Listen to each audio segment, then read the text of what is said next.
Welcome to our channel Parvati's kitchen and vlogs. వీడియోలోకి వెళ్ళే ముందు ఎవరైనా నా ఛానల్ని సబ్స్క్రైబ్ చేసుకొని వాళ్ళు ఉంటే తప్పకుండా సబ్స్క్రైబ్ చేసుకోండి. అలాగే వీడియో నచ్చితే తప్పకుండా లైక్ కూడా చేసేయండి. ఇక లేట్ చేయకుండా వీడియోలోకి వెళ్ళిపోదాం. ఈరోజు అయితే నేను కొత్తిమీర టొమాటో పచ్చడిని ఎలా చేయాలో చూపించబోతున్నాను అనమాట. ఈ పచ్చడిని చేసుకోవడం చాలా ఈజీ, అలాగే టేస్ట్ కూడా చాలా బాగుంటుంది. ఇది దోశలోకి, చపాతీలోకి, పూరీలోకి, అలాగే రైస్లోకి, ఇంకా రాగి ముద్ద ఉంటుంది కదా, రాగి సంగటి, అందులోకైతే చాలా బాగుంటుంది. ఎవరైనా రాగి ముద్దలోకి ట్రై చేయని వాళ్ళు ఉంటే ట్రై చేయండి. చాలా బాగుంటుంది. నాకైతే చాలా ఇష్టం అనమాట. ఇలా పచ్చి ఆనియన్తో చేసుకుంటే చాలా బాగుంటుంది. మీరు కూడా అయితే ఈ స్టైల్లో ఒకసారి ట్రై చేసేయండి. ఇక ప్రాసెస్లోకి వెళ్ళిపోదాం. ముందుగా స్టవ్ వెలిగించి కడాయి పెట్టి అందులో ఆయిల్ వేసేసి హీట్ అయిన తర్వాత చిన్న స్పూన్తో అయితే 1 స్పూను, పెద్ద స్పూన్తో అయితే అర స్పూను జీలకర్ర వేసుకోవాలి. జీలకర్ర వేసాక పచ్చిమిర్చి కూడా వేసేసుకోవాలి. పచ్చిమిర్చి మీ కారంకి తగ్గట్టు వేసేసుకోండి. నేనైతే ఇక్కడ 13 నుంచి 14 వరకు పచ్చిమిర్చి వేసేసాను. వాష్ చేసి ఇలా తుంపి వేసుకోండి. తర్వాత కరివేపాకు కూడా కొంచెం వేసేసుకోవాలి. మీకు ఇంకా ఎక్కువ కావాలనుకున్నా కూడా కొంచెం కరివేపాకు ఎక్కువే వేసుకోవచ్చు. తర్వాత ఇవి వేసిన తర్వాత ఇందులోకి ఒక పెద్ద కట్ట కొత్తిమీర తీసేసుకొని ఇలా నీట్గా ఒలిచి పెట్టేసి వాష్ చేసేసుకొని వేసేసుకోవాలి.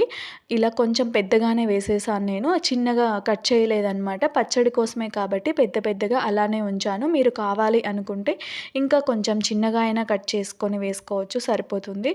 చూసారు కదా, ఇలా వేయించాలి. నేనైతే ఇక్కడ నా దగ్గర వేయించిన పల్లీలు ఉన్నాయన్నమాట. ఈ పచ్చడిలో పల్లీలు వేసి చేస్తారు. నా దగ్గర ఆల్రెడీ వేయించిన పల్లీలు ఉన్నాయి, దానికోసం నేను పల్లీలు వేయించడం చూపించలేదు.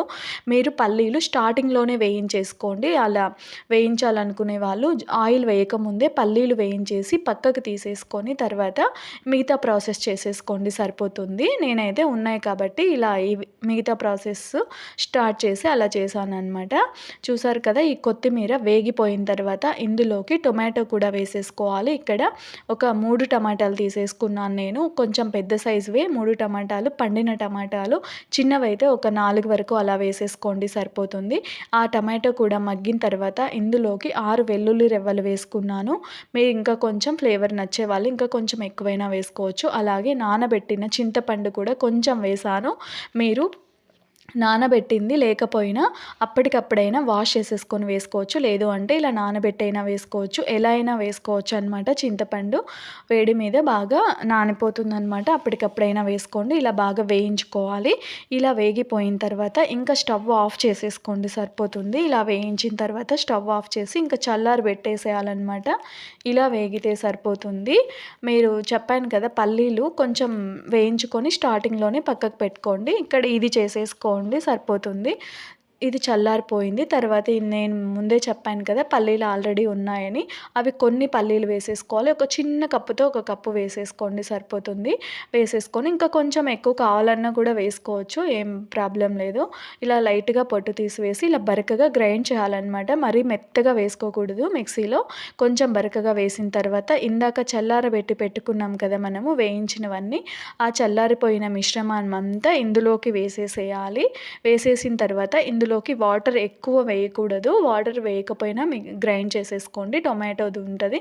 ఒకవేళ వాటర్ కావాలి అనుకుంటే కొంచెం సాల్ట్ కూడా, చూసారు కదా ఇక్కడ నేను కల్లుప్పు కూడా వేసేసాను. వాటర్ కావాలనుకుంటే ఇందాక వేయించుకున్నాం కదా మనము, అదే కడాయిలోకి కొంచెం వాటర్ వేసి కలబెట్టి వేసేసుకోండి. గ్రైండ్ చేసేటప్పుడు సరిపోతుంది. నేను జస్ట్ కొంచెమే వేసాను. ఆ కడాయిలో ఒకసారి బాగా మిక్స్ చేసేసి ఆ వాటర్ని కొంచెం వేసుకున్నాను అంతే. చూసారు కదా, ఇంకా పచ్చడి ఇలా మరీ మెత్తగా చేసుకోకండి, ఇలా చేసుకుంటే సరిపోతుంది. కొంచెం ఇలా కచ్చాపచ్చ ఉండాలన్నమాట.